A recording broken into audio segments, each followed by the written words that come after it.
obstruction of property. An obstruction. Oh. I swear you said destruction. We're back again. Zombie apocalypse? Okay. End of the books wrapped up in the Why are library. we talking about zombies? God. All right. Let's talk about this fun, exciting problem, because this is a really, really, really cool one. So, you're looking at this, and it's saying simplify. You've got these two fractions here, and of course you've got your 8 fundamental identities in front of you at all moments. And so you're going, it's all sines and cosines. You've only got one identity that contains only sine and cosine. And your one identity is sine squared plus cosine squared equals 1. So that's obviously not there yet because we don't have anything squared. So we need to do some algebra here. What's some algebra you can do when you have two fractions that are being added? Make common denominators. You are going to make a lot of common denominators in the next couple weeks. Oh, I got this. So what would my common denominator be? The sine of x times the quantity, 1 plus cosine of x. You've got to have both of our original denominators in your common denominator. Okay, so then you're going to ask yourself, well, what do I have to take times the first fraction to make it have the common denominator? It needs a 1 plus cosine, yes. So if I take 1 plus cosine times both the numerator and denominator, what algebra do I have to do up here on top? Multiply. Yeah. Yeah, you have to distribute the cosine times the 1 and the plus cosine. So when I take cosine times 1, I will get a cosine. What do I get when I take cosine times cosine? Yes, cosine squared. So that does that fraction. Then you got to go do the second fraction. So what was it missing in its denominator? Your room smells good. It needs a sine. So it would get multiplied by a sine on top or bottom there, and which would make me have a what? A sine squared. Now, you're thinking we're supposed to be making this less complicated, and that looks pretty messy, yes. But anybody looking at that spot something that connects to any of those identities? Yes, all of them. Naomi says sine squared plus cosine squared equals 1. Where is she seeing that? Up there on the top. Right here, this last two pieces, that's actually that identity. So what can I change that entire thing into? That now becomes a 1. That whole thing is gone. Goodbye. You are a 1 now. Now I'm going to rewrite this so you see what you actually have here.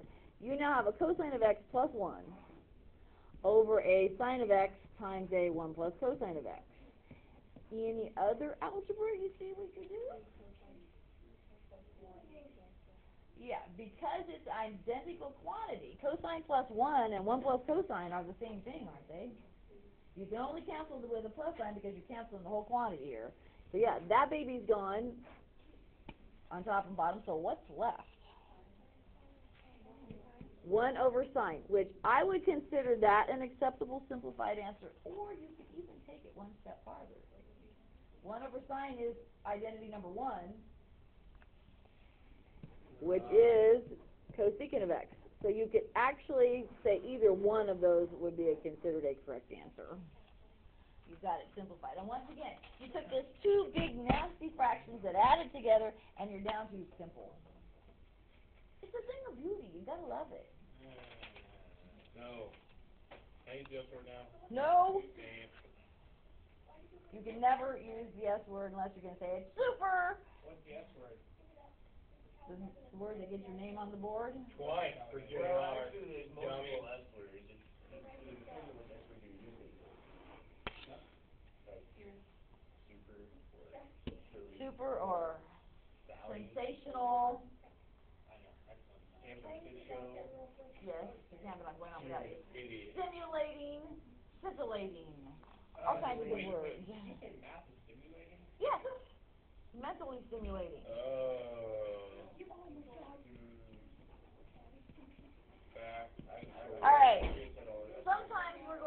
discover that we can simplify our problems if we can factor and cancel things.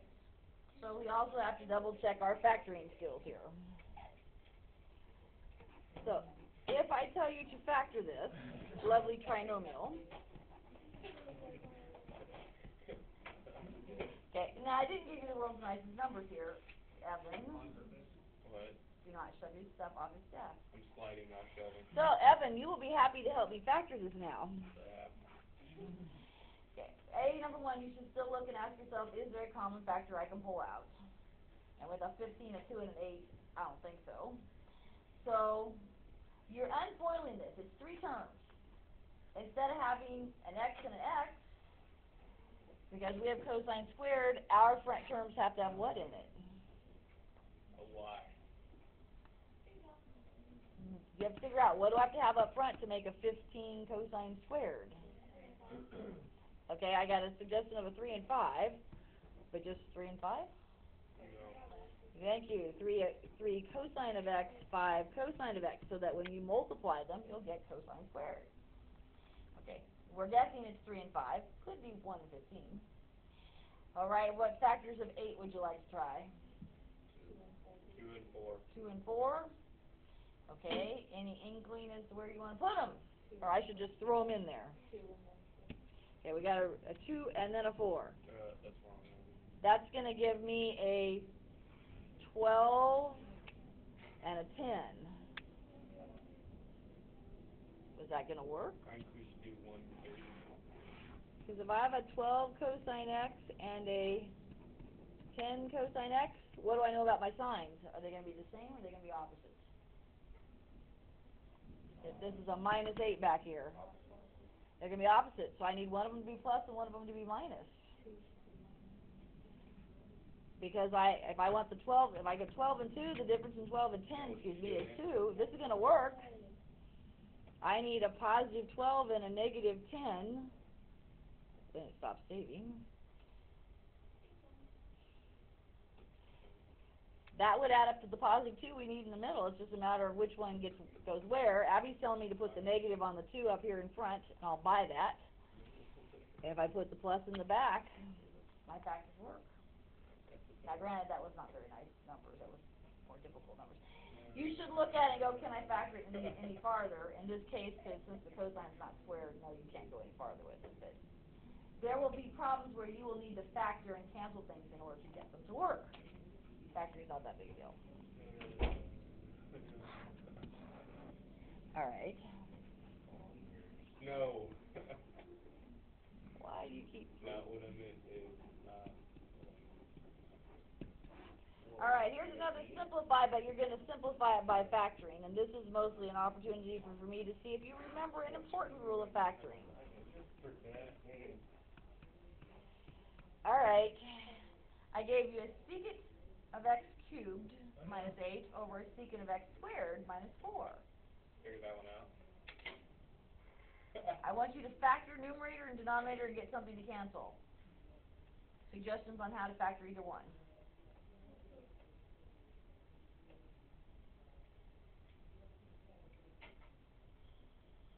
Special factoring rules. You've learned. You know how to factor things that are squared, and you know how to factor things that are cubed. How do you factor things that are squared? The difference of squares is a rule you learned in Algebra 1. What's that factoring to be? Y'all are really scaring me. Alright, what did you say? Yeah, I was making this sideways. I want to know how you factor perfect squares. Thank you. A plus b times a minus b. That's it. The difference of squares. Okay, the cubes is the one I've tried to beat into you several times, and usually I'm not succeeding at getting people to retain this. The cubes is not a binomial times a or 2 times 2 terms times 2 terms. It's 2 times 2 times 3. yes, it's 2 terms times 3 terms. What goes in the two term part? A minus b, you just uncube it. Goes up in the front term. Now, how did you make the trinomial in the second part? A squared. You square whatever you wrote in the first parentheses, so yes, you make a squared How do you know the sign? Well, If this is opposite, yes, if that's a minus, you do a plus, and you multiply the two things you wrote in the first parentheses. So you multiply A times B, and then you, minus B, or plus B, I mean.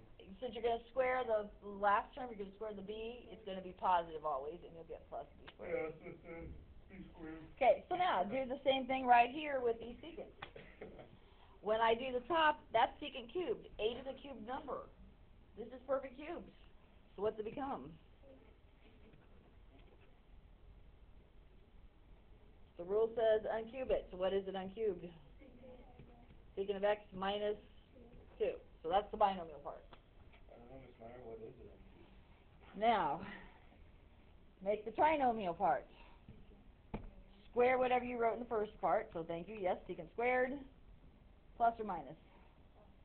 Change the sign as a plus. Multiply the two things you just wrote down in the first parenthesis. So 2 times secant. And then square the last term, which would give us a what? A positive 4. Okay, that trinomial will never factor farther. You don't need to try. Okay. How can I do the bottom? It's squared. 4 is a square. Yes, secant of x minus 2, secant of x I'm so screwed plus with 2. this. No, you aren't, because you have a whole 2 weeks of practice on this stuff. Katie just messed up. And so now the secant x minus 2 cancel, and we have it a little simpler. Unfortunately, this one won't go any simpler than that. So, but that's factoring squares and cubes. Got you to remember it. I don't remember. So, how am I doing? Woo, I 12 think minutes. you're doing pretty good. I don't know that I can get this done in 3 minutes. Okay.